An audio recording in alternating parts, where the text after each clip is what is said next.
퇴직 후 진짜 중요한 건 어떻게 살 것인가? 퇴직을 앞둔 사람들에게 가장 많이 듣는 질문이 있다. 이제 은퇴하면 뭐 하실 거예요? 정말 많은 사람이 이 질문을 한다. 하지만 이보다 더 중요한 질문이 있다. 어떻게 살고 싶으세요? 퇴직은 단순히 일을 그만두는 것이 아니라 삶의 방향이 완전히 바뀌는 전환점이다.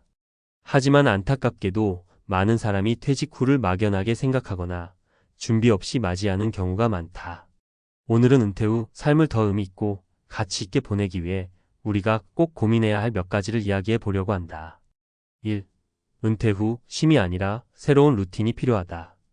퇴직을 하면 드디어 일에서 벗어나 편히 쉴 수 있을 거라 생각하는 사람이 많다. 하지만 막상 현실은 다르다.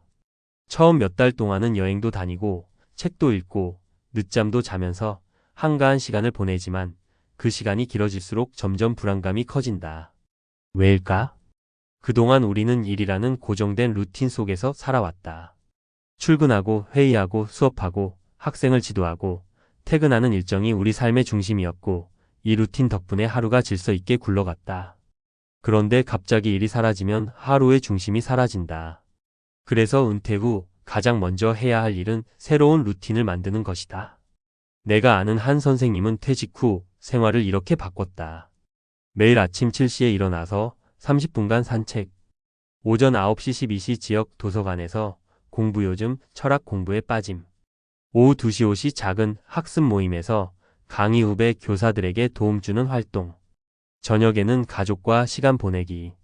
그는 처음에는 그냥 빈둥거리며 시간을 보냈는데 이렇게 일정이 생기니까 훨씬 안정적이고 활력도 생겼다고 말한다. 퇴직 후에도 하루를 어떻게 보낼 것인지에 대한 계획이 있어야 한다. 이게 없으면 무료함에 빠지고 결국 아무 일이나 하게 되면서 더 바쁜 삶을 살게 된다. 2. 돈이 문제가 아니라 돈을 다루는 방식이 중요하다. 은퇴 후 가장 큰 고민 중 하나가 경제적인 부분이다. 많은 사람이 얼마나 있어야 노후가 걱정 없을까? 라는 질문을 하지만 사실 더 중요한 건 돈을 어떻게 관리할 것인가다. 돈이 많아도 계획 없이 쓰면 금방 부족해지고 돈이 적어도 잘 관리하면 평생 부족하지 않을 수 있다. 은퇴 후 재정 관리는 크게 세 가지로 나눌 수 있다. 고정 지출을 줄이는 전략. 퇴직 후에는 월급이 끊기기 때문에 고정 지출을 줄이는 것이 가장 중요하다. 예를 들어 큰 집에서 작은 집으로 이사의 관리비 절감, 자동차를 줄여 유지비 절약, 불필요한 보험이나 구독 서비스 점검. 이런 작은 변화만으로도 한 달에 수십만 원이 절약될 수 있다. 새로운 소득원을 만드는 전략.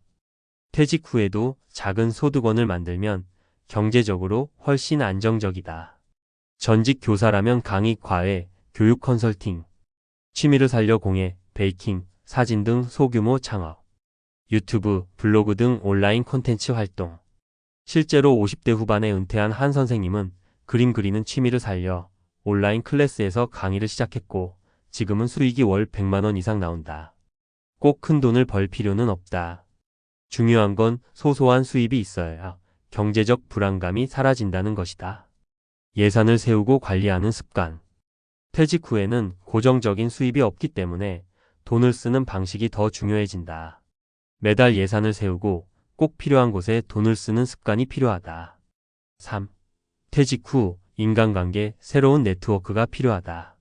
직장에 있을 때는 자연스럽게 동료들과 관계를 맺었지만 퇴직 후에는 인간관계가 단절되기 쉽다. 그렇다고 예전 직장 동료들과 계속 어울리는 것도 한계가 있다. 그렇다면 어떻게 해야 할까? 공통의 관심사로 새로운 인연을 만들자. 퇴직 후에는 새로운 네트워크가 필요하다. 독서 모임, 여행 동호회, 등산 모임 참여. 평생교육원에서 취미나 공부를 시작. 봉사활동을 통해 새로운 사람들과 연결. 이런 활동을 통해 나이와 상관없이 새로운 관계를 만들 수 있다. 의미 있는 관계를 유지하자. 퇴직 후 인간관계는 의미 있는 사람들과의 연결이 더 중요하다. 오랜 친구들과 주기적으로 연락하기. 가족과의 관계를 더 깊이 만들기. 후배들이나 젊은 세대에게 경험을 나누며 소통하기. 특히 후배들에게 조언을 해주는 것은 좋은 네트워크를 만드는 좋은 방법이다.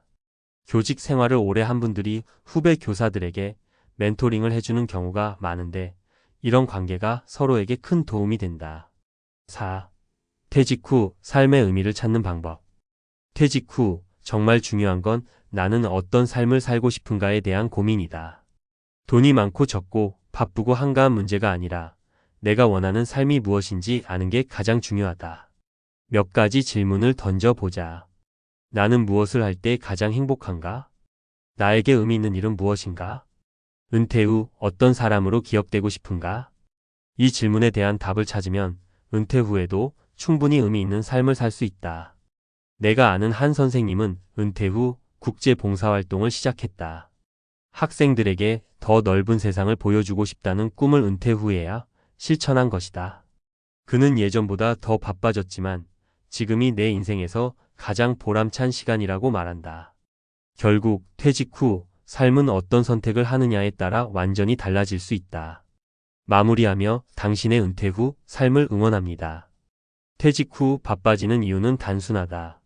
준비 없이 맞이하면 불안해서 더 바빠지고 돈이 부족하면 다시 일을 해야 하고 의미를 찾지 못하면 무료함을 달래려 바쁜 일정을 만들게 된다. 하지만 반대로 스스로 선택한 바쁜 삶은 활력을 준다. 퇴직 후에도 우리는 여전히 성장할 수 있고 새로운 도전을 할 수 있다. 은퇴는 끝이 아니라 새로운 시작이다. 이 글을 읽는 당신이 퇴직 후에도 행복하고 의미 있는 삶을 살기를 진심으로 응원한다.